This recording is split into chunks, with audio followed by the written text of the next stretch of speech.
Yo, what up guys, I'm Sammy. And I'm Lucas. And welcome back to Patched. And today we're gonna be doing a versus video between the Razer Viper Ultimate and the G Pro X Wireless Superlight. Yes, so long name. And the Viper Ultimate is going for 130 bucks. And if you wanna get like the charging dock, then it's an extra 20 bucks. So it's 150 bucks. You want that whole package.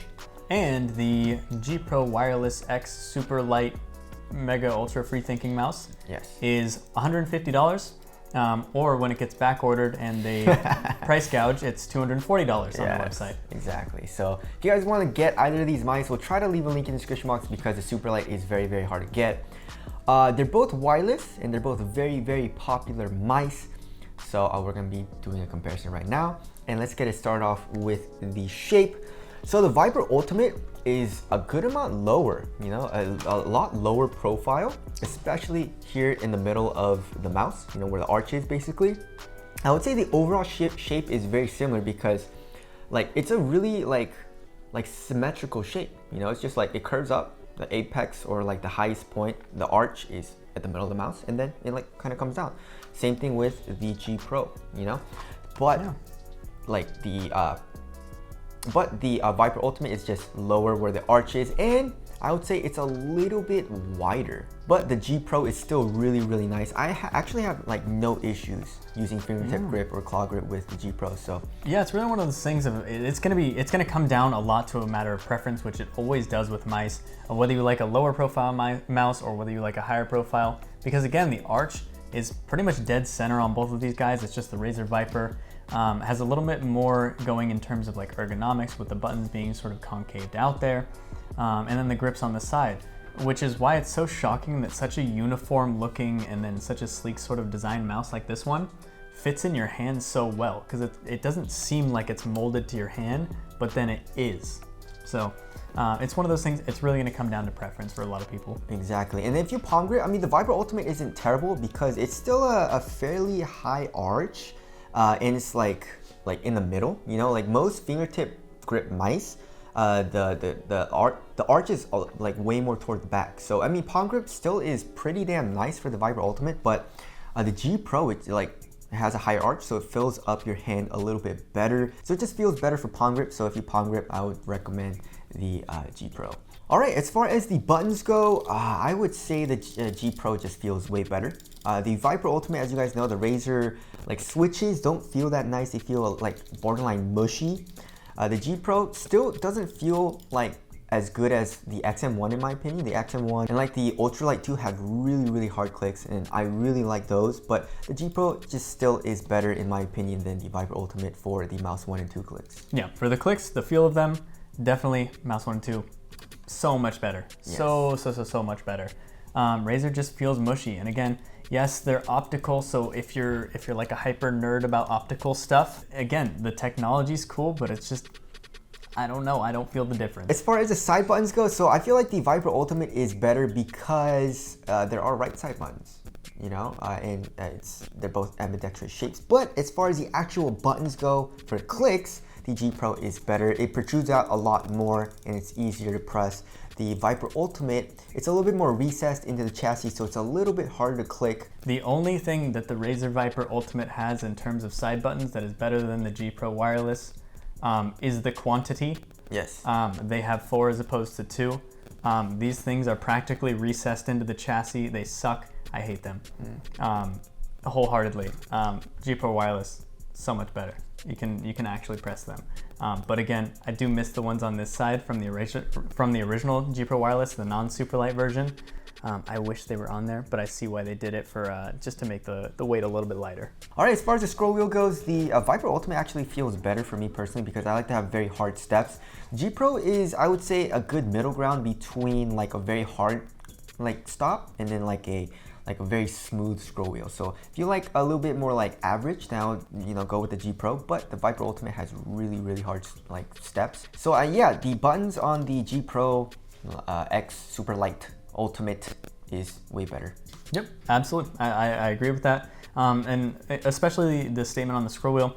Again, scroll wheel is not a huge factor for us. That's really just nitpicky. Both of these scroll wheels feel phenomenal. Razer definitely gets the leg up in terms of how tactile their scroll wheel is and how nice the clicks feel. It just feels a little bit nicer. All right, as far as the skates go, they're both using PTFE feet. As you guys can tell, the G Pro has some big ass skates. But the overall feeling is very similar. I would say the G Pro is a little bit smoother, but as far as the speed and like just flicking and everything goes, they're both very, very similar. They're not the fastest, skates that I've ever felt, but they're pretty damn nice. I would personally say they are both PTFE and no one gets a leg up here. All right, moving on to the cord, the Viper is just way better. I mean, obviously they're both wireless mice, but then like if you have to charge it and you gotta play, if your mouse dies and you're playing and you gotta charge it, yeah, there's that. Why is this rubber, Logitech? Yes. $150 couldn't get me some paracord? Come on. And then the Viper Ultimate though comes with a paracord, but they're both micro USB like ports, so that kind of sucks. I mean, I don't care, but Lucas hates that, so there's that.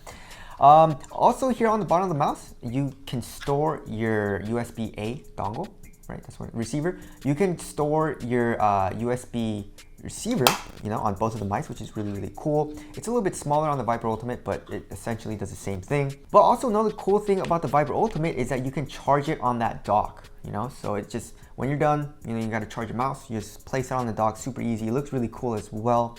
You can't play with it while it's on the dock, but it's just a nice little convenient thing to do instead of having to plug in something into the mouse. Exactly, and they both get roughly 70 hours of battery life, and the charging is so fast that you really never have to worry about playing wired. Yeah. Unless the battery somehow just completely died, which again, from my old G Pro from like a year and a half, 2 years ago, that thing is still kicking. Battery capacity is great. But I'm gonna give the Viper Ultimate brownie points on this one. It gets the leg up for the cool factor of the charging dock. So if you pay the $150, it gets a leg up. Yes, and also another plus of the Viper Ultimate is that you can change the DPI, and there is an LED indicator to which DPI setting you're on. The G Pro doesn't really have anything like that. As for the sensor goes, Logitech's using their Hero sensor with the Lightspeed technology on there, and then Razer is using their Focus Plus optical sensor, and they both feel the same. They feel good, very responsive, the same. Can't notice the difference between wired and wireless. They're awesome. Yes. All right, as far as the RGB goes, the G Pro does not have any RGB besides one single LED dot to when you charge, it tells you that it's charging. The Viper Ultimate has one that's basically the logo, but it's on the back of the mouse and your hand covers it most of the time. So I just turn it off and you save battery life too. So there's that. All right, as far as the build quality goes, they're both really, really nice. There's no creaking, there's no side button wobble or anything. But as far as the texture goes, I like the G Pro better because it's just a smooth finish. It still has a nice grip too. It's not slippery, doesn't really leave any fingerprint marks, although oil does get stuck on it. The Viper Ultimate, I will give it brownie points because it doesn't, you never really see oil or fingerprint marks. It's harder to see as opposed to the G Pro, but it looks cheaper to me, with this grainier finish. The G Pro has this really nice smooth finish on it, which makes it look a little bit better in my opinion. So I think the G Pro is better for build quality. Yeah, so build quality, I love both of them. They both feel really, really phenomenal. There's not a whole lot of side wobble on either of these guys for the buttons. And then the texture on there, I love both of them, honestly. Another factor to note is that on the Viper Ultimate, on board you have this sort of grip installed on each of the sides, sort of helps hug your hands against there. It's a rubbery sort of texture. I don't really feel it being cheap or anything like that with the texture on top of the mouse. I really do like both of these. And again, you do get grips alongside the G Pro wireless. So if holding it in the hand is a problem or sweaty hands are a problem, this should fix that right up. As far as the weight goes, so the Razer Viper Ultimate I feel like is a little bit heavier. Yeah, they said 74 grams. Yeah, 74 grams exactly.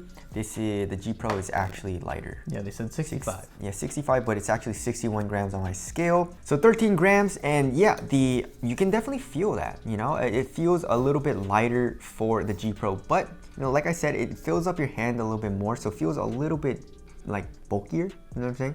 Like a little bit bigger. But yeah, if you want the lighter mouse, the G Pro is the better option. That's kind of crazy. You can definitely feel that it's lighter, and it's just so weird because it's like bigger all around. You wouldn't expect it to be lighter, and then because it's lighter, you would expect it to feel cheaper, but it just doesn't. It's still sturdy. So it's really interesting. But again, both of them feel light, and they're gonna feel lighter than what you have if you haven't bought a new mouse within the last couple of years, you know? All right, so wrapping things up, I mean, obviously it's just preference, but for us, we would go with the G Pro Super Light. And it just sucks because it's 150 bucks and you don't get like all the new things that, you know, it's 2021 and you know, all mice should have paracord. And you know, like the USB-C, it doesn't have USB-C and all that. I mean, that's not a huge deal, you know. It's not a game breaker or anything. It's just us nitpicking and complaining. But it's 150 bucks, guys. You know what I'm saying? So I feel like we should, like, if you're paying premium price for that, you should get premium stuff, you know. And like you get premium stuff with the Razer Viper Ultimate, you know. But as far as like the buttons and the shape goes, the G Pro is better, and obviously when you're playing games, that's the main thing that you're focusing on. That's what you feel, you know? Yeah, I genuinely feel, again, I mean, this is gonna be the least surprising thing of 2021, that I like this one better. But again, yeah, for $150, you're sitting at the peak of the price range for gaming mice, like the absolute top. Like I don't know of any mice that are more expensive than this unless it's engraved with diamonds or something like that.